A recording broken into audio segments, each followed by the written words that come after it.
ذوالحج کے پہلے 10 دنوں میں قرآن پاک کی ایک چھوٹی سی آسان سورت صرف 10 بار پڑھنے سے 360 مرتبہ قرآن پاک پڑھنے کا ثواب ملتا ہے۔ ناظرین کرام، اسلامی سال کا آخری اور 12واں مہینہ ذوالحجہ کہلاتا ہے۔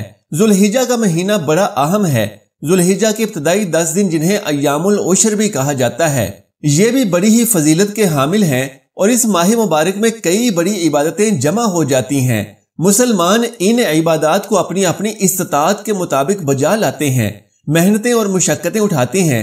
کوئی حج کی عبادت میں سرگرداں رہتا ہے، کوئی قربانی کی عبادت میں مصروف ہے، وغیرہ وغیرہ۔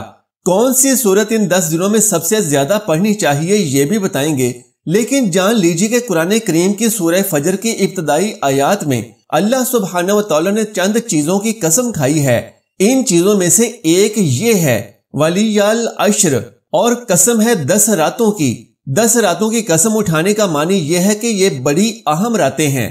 اس آیت کی تفسیر میں حضرت عبداللہ بن عباس رضی اللہ تعالیٰ عنہ فرماتی ہیں کہ ان سے مراد ذوالحجہ کے ابتدائی دن ہیں اور یہ سال کے سب سے زیادہ افضل دن ہیں۔ عشرہ ذوالحجہ کے اعمال کی فضیلت نہایت ہی مقدم و مکرم ہے۔ ان ایام کی عبادت اور اعمال اللہ کو بڑے محبوب ہیں۔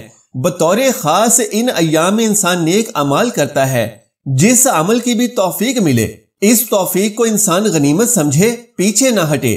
یہی دنیا و آخرت کی فلاح کا ذریعہ ہے، یعنی کسی بھی نیک عمل کو معمولی نہ سمجھے۔ لیکن خاص طور سے قرآن پاک کی اس ایک سورت کو روزانہ صرف 10 مرتبہ پڑھنے والے کو اللہ تبارک و تعالیٰ 360 قرآن پاک پڑھنے کا ثواب عطا فرماتا ہے۔ یہ سورت انتہائی آسان اور مختصر ہے۔ نامعلوم اللہ کے ہاں کس عمل کی قبولیت ہو جائے اور انسان کی مغفرت کا سبب بن جائے۔ ترمذی شریف میں حضرت ابن عباس رضی اللہ تعالی عنہما سے منقول ہے کہ رسول کریم صلی اللہ علیہ وآلہ وسلم نے فرمایا، دنوں میں سے کوئی دن ایسا نہیں ہے جس میں نیک عمل کرنا اللہ کے نزدیک ان 10 دنوں یعنی ذوالحجہ کے پہلے عشرہ سے زیادہ محبوب ہو۔ صحابہ کرام نے عرض کیا کہ یا رسول اللہ صلی اللہ علیہ وآلہ وسلم، کیا ان ایام کے علاوہ دوسرے دنوں میں اللہ کی راہ میں جہاد کرنا بھی ان دنوں کے نیک اعمال کے برابر نہیں ہے؟ آپ صلی اللہ علیہ وآلہ وسلم نے فرمایا نہیں۔ پھر فرمایا ہاں، اس آدمی کا جہاد جو اپنی جان و مال کے ساتھ اللہ کی راہ میں لڑنے نکلا اور پھر واپس نہ ہوا، ان دنوں کے نیک اعمال سے بھی زیادہ افضل ہے۔ اس حدیث مبارکہ کا مطلب یہ ہے کہ اگر جہاد ایسا ہو جس میں مال و جان سب اللہ کی راہ میں قربان ہو جائے اور جہاد کرنے والا مرتبہ شہادت پا جائے، تو وہ جہاد البتہ اللہ کے نزدیک ان 10 دنوں کے نیک اعمال سے بھی زیادہ محبوب ہے، کیونکہ ثواب نفس کشی و مشقت کے بقدر ملتا ہے، اور ظاہر ہے کہ اللہ کی راہ میں اپنی جان اور اپنا مال قربان کر دینے سے زیادہ نفس کشی اور مشقت کیا ہو سکتی ہے۔ بہرحال ذی الحجہ کے پہلے عشرے کے اعمال اس اعتبار سے سب سے زیادہ محبوب ہیں کہ بہت زیادہ برگزیدہ اور باعظمت و فضیلت دن یعنی عرفہ انہی دنوں میں آتا ہے، اور افعال حج بھی انہی ایام میں ہوتے ہیں۔ باہوالا مظاہر حق، ان دنوں میں کون سے اعمال کریں؟ حضرت ابو ہریرہ رضی اللہ تعالیٰ عنہ ایک روایت میں فرماتے ہیں، ان ایام میں ایک دن کا روزہ اللہ کے ہاں ثواب میں 1 سال کے روزوں کے برابر ہے، اور ایک رات کی عبادت لیلۃ القدر کی عبادت کی طرح اجر و ثواب رکھتی ہے۔ اس روایت سے ہمیں یہ معلوم ہوا کہ ان دنوں میں روزے رکھنے کی کوشش کرنی چاہیے اور جس قدر ممکن ہوا عبادات کریں، خصوصاً رات کے اوقات اور رات کے آخری حصے میں۔ اس میں جس کو عبادت کی توفیق مل جائے وہ اگرچہ 2 رکعت نفل ہی کیوں نہ ہو، بہت بڑی سعادت کی بات ہے۔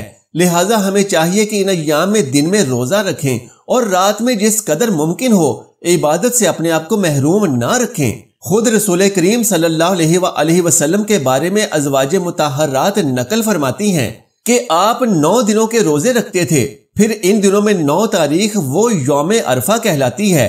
اس دن کا روزہ بطور خاص بڑی فضیلت کا حامل ہے۔ اس سلسلے میں قرآن پاک کی مختصر سورت کی بھی بہت ہی زیادہ فضیلت وارد ہوئی ہے، لیکن بہت سی روایات میں ہے کہ ان ایام میں کثرت سے لا الہ الا اللہ، اللہ اکبر کہا کرو، کیونکہ یہ ایام تحلیل، تکبیر اور اللہ کے ذکر کے ہیں، اور بعض روایات میں تحمید یعنی الحمدللہ کے پڑھنے کا بھی حکم آیا ہے۔ مقصود یہ ہے کہ ان ایام میں ذکر کی کثرت کرنی چاہیے، چاہے یہ ذکر و اذکار ہو، قرآن کی تلاوت ہو یا درود پاک کا پڑھنا ہو ان ایام میں اگر کوئی آدمی باقی دنوں میں روزے کا اہتمام نہ بھی کر سکے تو کم از کم 9 ذی الحجہ کے روزے کا تو ضرور اہتمام ہونا چاہیے.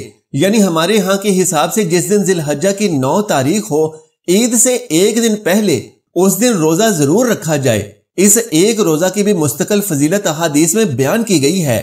صحیح مسلم، ترمذی اور دیگر کتابوں میں آن حضرت صلی اللہ علیہ وآلہ وسلم سے حضرت ابو قتادہ رضی اللہ تعالیٰ عنہ نے یہ روایت نقل کی ہے کہ میں اللہ تعالیٰ سے یہ امید رکھتا ہوں کہ عرفہ کے دن کا روزہ اس کے بعد والے سال اور اس کے پہلے والے سال کے گناہوں کا کفارہ ہو جائے گا.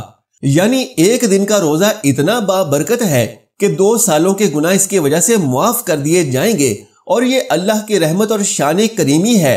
اس بارے میں شک کے بجائے پختہ عزم اور یقین ہونا چاہیے. اللہ تعالیٰ انتہائی کریم اور مختار ہیں. جس دن یا جس گھڑی کے جس عمل کی اپنے کرم سے جتنی بڑی قیمت اجر و ثواب مقرر کرنا چاہیں کر سکتے ہیں. اس لیے یقین کے جذبے کے ساتھ ان اعمال میں لگنا چاہیے.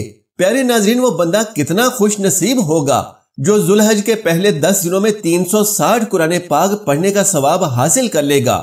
نبی کریم صلی اللہ علیہ وآلہ وسلم نے ایک روز اپنے صحابہ کرام سے فرمایا، جمع ہو جاؤ، آج میں تمہیں 1/3 قرآن سناؤں گا.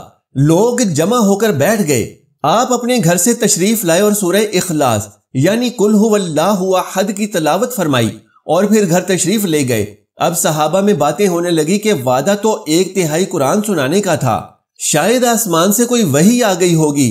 اتنے میں نبی کریم صلی اللہ علیہ وآلہ وسلم واپس تشریف لائے اور فرمایا کہ میں نے تم سے 1/3 قرآن سنانے کا وعدہ کیا تھا. سنو، یہ سورہ اخلاص 1/3 قرآن کے برابر ہے. لہٰذا اگر قرآن پاک کی یہ سورت عام دنوں میں آپ 3 مرتبہ پڑھتے ہیں تو ایک قرآن پاک ختم کرنے کا ثواب ملتا ہے. اگر یہی سورت آپ ذوالحج کے پہلے 10 دنوں میں 100 مرتبہ یعنی ہر روز 10 مرتبہ پڑھتے ہیں تو عام دنوں کے حساب سے تو 30 قرآن پاک ختم ہوں گے. لیکن ذوالحج کے پہلے 10 دنوں میں اعمال کی جو فضیلت بیان کی گئی ہے تو اس حساب سے علماء کرام یہ فرماتے ہیں کہ ان دنوں میں کیے گئے اعمال عام دنوں میں کیے گئے اعمال کے 10 گنا سے بھی بڑھ کر درجہ اور فضیلت رکھتے ہیں. لہٰذا ان 10 دنوں میں پڑھی گئی 100 مرتبہ سورہ اخلاص کا ثواب 360 قرآن پاک پڑھنے سے بھی زیادہ حاصل ہوتا ہے. سبحان اللہ.